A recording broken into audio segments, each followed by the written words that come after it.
penjahat demokrasi. Lengserkan Jokowi.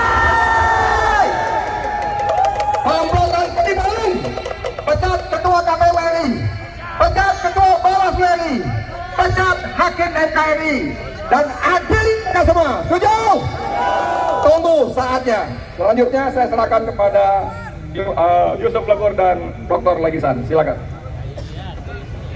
Baik, terima kasih Saudara Edi Mulyadi yang telah membuka acara.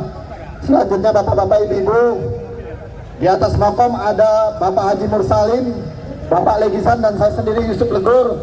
Kami yang akan mengatur mengelola kegiatan aksi di sini. Komando semua ada di mobil komando. Ya, semua terpusat di sini. Nanti kita sinergi koordinasi. Baik.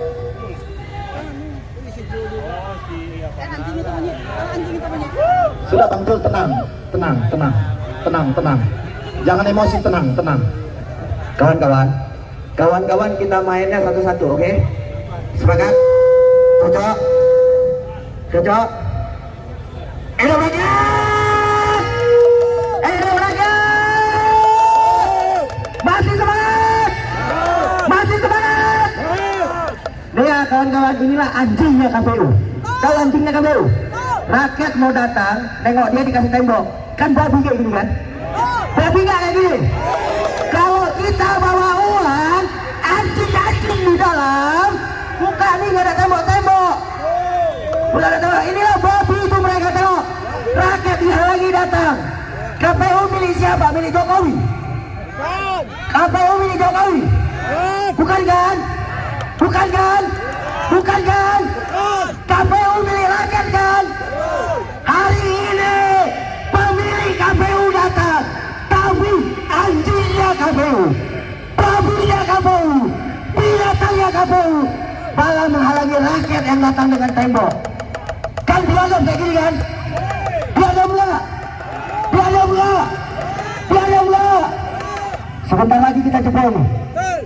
Sebentar lagi kita jebol ini, sepakat? Tapi sabar dulu kawan-kawan.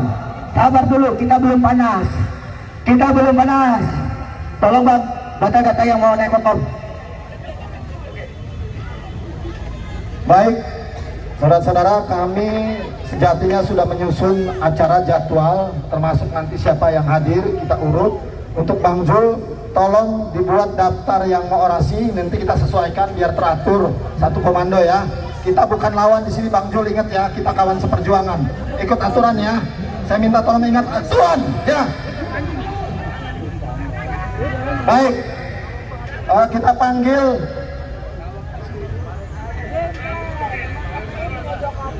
panggil tokoh kita Bapak Dr. Marwan Batubara untuk memberikan sambutannya. Kita aplaus, berikan sambutan kepada beliau.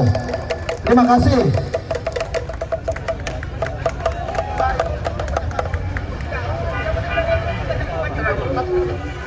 Bocor bakar tuh poster.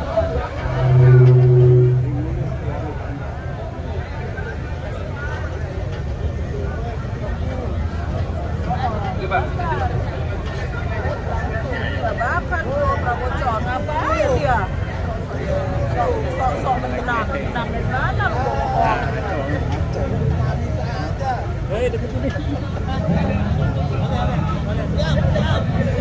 Assalamualaikum warahmatullahi wabarakatuh. Alhamdulillahirrahmanirrahim. Allahumma salli ala Sayyidina Muhammad. Allahu Akbar.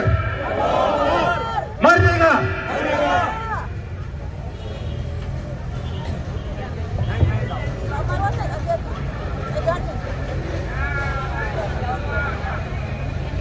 Ya, kita akan memulai orasi-orasi kita yang intinya adalah tuntutan rakyat, terutama kepada pemerintah Indonesia yang dipimpin oleh Joko Widodo dan juga kepada KPU. Kalau bicara tentang KPU atau Pilpres 2024, maka tuntutan kita adalah bahwa kita menolak hasil Pilpres 2024. Kemudian tuntutan kita yang kedua adalah agar paslon nomor 2 Gibran Prabowo Gibran agar didiskualifikasi. Yang ketiga, tuntutan kita adalah agar IT KPU diaudit forensik. Yang keempat adalah tuntutan kita agar komisioner KPU ditangkap dan diadili. Ya, karena itu saya sedikit menyampaikan latar belakang kenapa kita mengajukan tuntutan itu. Yang pertama, bahwa Pilpres 2024 syarat dengan kecurangan atau kejahatan sistemik yang dilakukan oleh rezim Joko Widodo, oligarki nepotis. Pilpres 2024 telah dilakukan dengan banyak pelanggaran konstitusi maupun undang-undang yang terkait dengan pemilu dan juga dengan kehakiman. Yang pertama, kita mencatat bagaimana pencawapresan dari Gibran itu sesuai dengan putusan MK nomor 90 2023, melanggar konstitusi, melanggar TAP MPR nomor 6 2001, dan melanggar Undang-Undang nomor 28 tahun 1999 tentang pemerintahan yang bersih dan bebas KKN. Di sini biang dari pelanggaran pidana nepotismenya adalah Joko Widodo, termasuk komplotan penjahatnya adalah Hakim MK yang merupakan paman dari Gibran. Kemudian yang kedua, telah terjadi berbagai perintah maupun tekanan dari pemerintahan Joko Widodo terhadap siapa? Terutama terhadap pimpinan lembaga-lembaga negara, kepala-kepala daerah, bahkan sampai kepada kepala-kepala desa, bahwa Presiden Joko Widodo telah memanggil ribuan kepala desa 2 kali ke istana. Dalam rangka apa? Dalam rangka untuk memenangkan paslon 2 Prabowo Gibran. Di sini Presiden Joko Widodo telah melanggar sumpah jabatan, yaitu pasal 9 Undang-Undang Dasar 1945, karena telah berpihak dan sekaligus melanggar Undang-Undang Dasar dan Undang-Undang tentang Pemilu, juga Undang-Undang tentang pemerintahan yang bersih dan bebas KKN. Yang ketiga, Presiden Joko Widodo telah menetapkan anggaran APBN untuk bansos tanpa persetujuan DPR.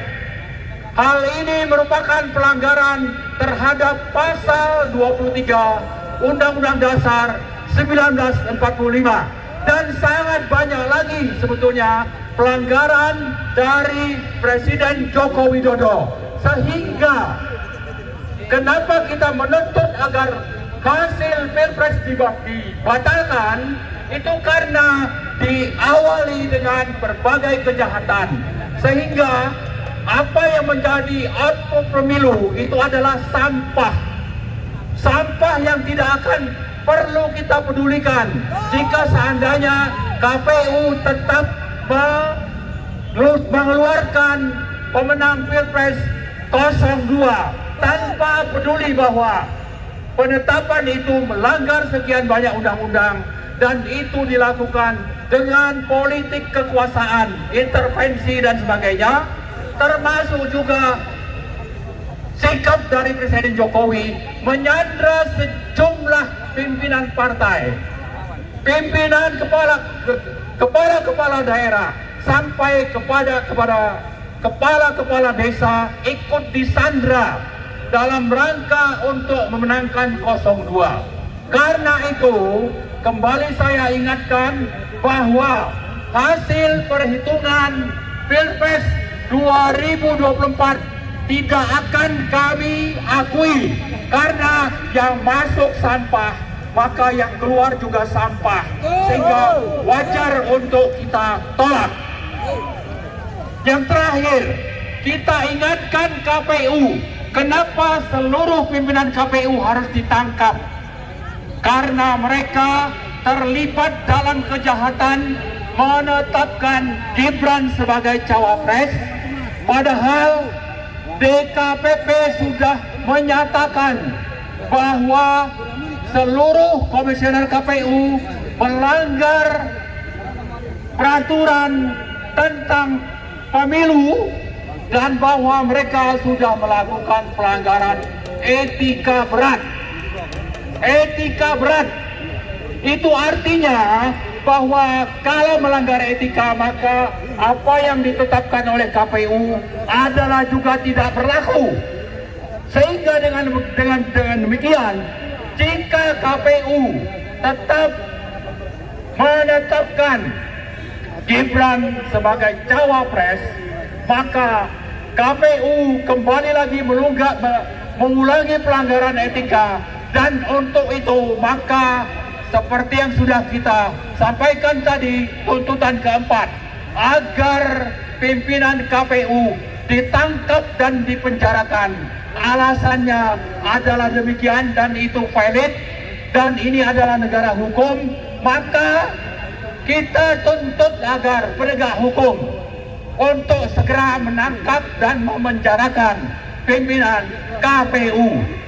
Kalau aparat tidak bergerak, nanti waktunya rakyat akan menangkap mereka. Saya kira itu yang dapat saya sampaikan. Jangan lupa, di samping 4 tuntutan tadi, kami dari Petisi 100 tetap menuntut agar Joko Widodo segera dimakzulkan, atau jangan sampai nanti menunggu sampai diturunkan oleh aksi people power dari rakyat. Tunggulah waktunya, ada waktunya nanti bahwa Joko Widodo akan diturunkan rakyat dari jabatannya. Itu saja, terima kasih. Assalamualaikum warahmatullahi wabarakatuh. Merdeka! Allahu Akbar.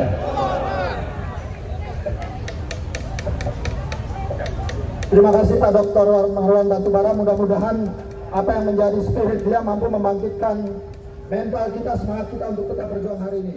Selanjutnya saya akan serahkan kepada Pak Legisan dan Pak Musalim.